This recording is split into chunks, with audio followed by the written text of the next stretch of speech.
Oui, effectivement, comme vous le dites, hein, nous avons organisé aujourd'hui un CRD sur l'organisation d'un salon tournant sur l'économie sociale et solidaire. Donc, ce CRD a vu la participation massive des acteurs territoriaux, à savoir les autorités administratives, quelques élus, mais également les différentes parties prenantes de l'activité. Donc l'objet du CRD, c'était d'informer, de sensibiliser et également de mobiliser tous ces acteurs autour de l'organisation de l'événement. Et je crois que les conclusions qu'on a tirées de cette rencontre nous permettent d'être très optimistes par rapport à la bonne tenue de l'organisation parce que, comme vous l'avez remarqué, il y a beaucoup d'informations qui ont été glanées par les organisateurs, mais également au niveau des participants.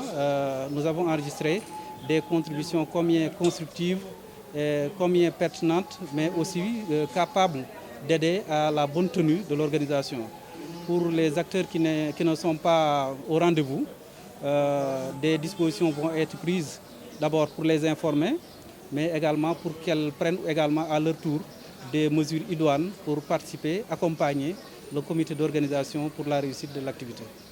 Nous avons eu l'opportunité, sous l'impulsion de Monsieur le gouverneur de la région de Dakar et à la demande de Madame le ministre, d'organiser ce CRD pour justement solliciter toute l'administration territoriale à contribuer à la bonne organisation du salon, à être un partenaire de référence, parce que le salon économie sociale et solidaire, au regard de la vision du président de la République, qui a érigé un ministère de plein exercice, est une activité structurante de l'économie locale au niveau des terroirs.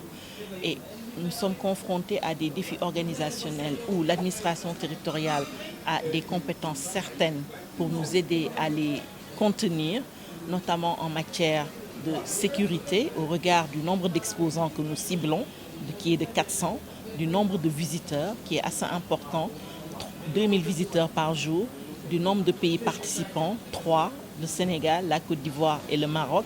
Donc les enjeux de sécurité, aussi bien sur le site de l'exposition que sur les sites d'hébergement, est un défi à contenir. Ensuite, nous avons toutes les questions sanitaires qu'il faut adresser.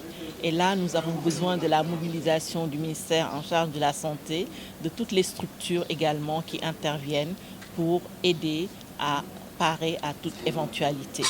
Nous avons également besoin de la brigade des sapeurs-pompiers pour justement être un acteur important de ce dispositif. Nous avons également toutes les questions liées à la mobilité et à l'accessibilité du site. Nous exposons dans une nouvelle ville, Diamniadio.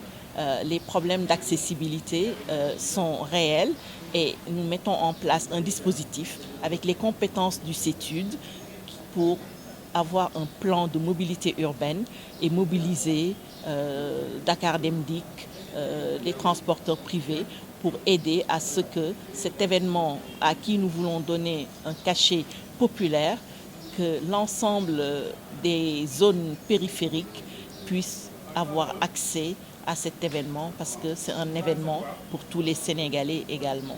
Oui, parce que le groupe d'impulsion économique Maroc-Sénégal notamment et Maroc-Côte d'Ivoire a été mis en place sous l'impulsion de Sa Majesté le Roi du Maroc, de Monsieur le Président de la République de Côte d'Ivoire et de Monsieur le Président de la République du Sénégal.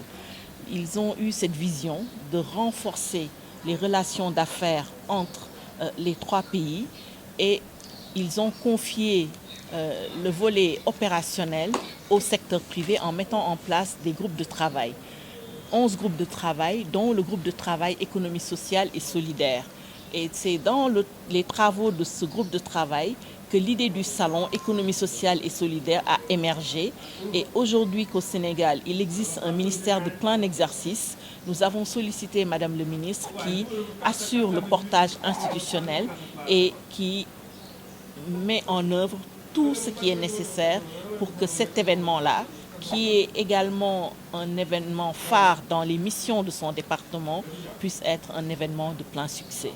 Au titre des activités, nous avons divers pôles d'activités pour animer le salon, dont une exposition commerciale qui permettra aux acteurs de l'économie sociale et solidaire, aux entrepreneurs sociaux, de pouvoir montrer leur production, la création de valeur ajoutée qui, en amont, montre toute la structuration des chaînes de valeur dans notre pays.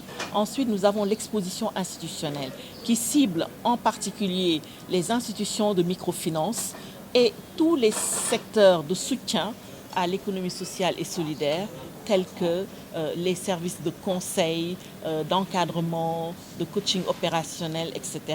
Nous avons également un événement phare qui est le forum scientifique, qui est un moment de réflexion sur des thèmes scientifiques liés à l'économie sociale et solidaire, dont les concepts et réalités. Quand on parle d'économie sociale et solidaire, qu'est-ce qu'on veut dire exactement? Améliorer la compréhension, le cadre légal et réglementaire. Aujourd'hui, notre pays a besoin d'élaborer ce dispositif-là. Comment le salon peut contribuer à la réflexion et au partage d'expériences sur la mise en place d'un cadre légal et réglementaire qui fait sens et qui peut aider à mieux dynamiser ce secteur qui reste encore pour l'essentiel dans le secteur informel pour une grande majorité. Donc la territorialisation également et l'économie sociale et solidaire. Il y a divers thèmes qui sont identifiés, qui vont être discutés autour de panels avec des panélistes, des modérateurs, et nous attendons une participation massive de tous les acteurs. Nous avons également la gastronomie. Tout à l'heure, Monsieur le Préfet l'a mentionné comme étant également une activité phare. Comment on peut faire une démonstration sur l'utilisation des ingrédients locaux dans la gastronomie de notre pays et dans la gastronomie internationale. Parce que c'est cela aussi qui va renforcer l'accès au marché de ces ingrédients. Comment en faire des démonstrations avec les jeunes des écoles hôtelières, avec des traiteurs d'ici et d'ailleurs qui pourront venir nous montrer comment on peut utiliser tous ces éléments dans la cuisine moderne.